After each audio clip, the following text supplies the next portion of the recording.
Welcome to the 2019 Commercial UAV Expo. Aeronautics is an amazing capability for the United States of America.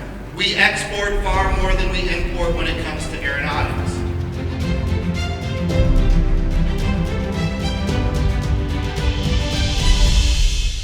Folks in the system using drones. And a big part of that education is operating drones safely. You mentioned BSNF and CNN and State Farm, maybe not traditional aviation operators, just like our public safety folks, if they didn't have an air wing, weren't traditional air operators, so we want to instill that culture of safety in them.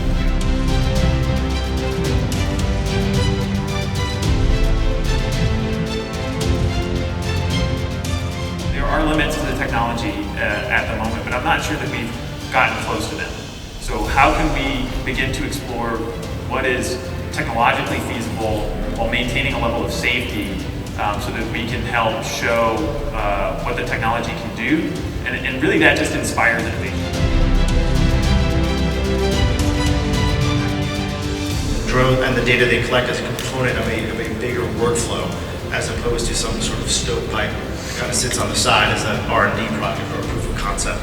And getting them to think about drones in that way is obviously something that I focus on every day, and is a challenge that I think we face with many of our customers.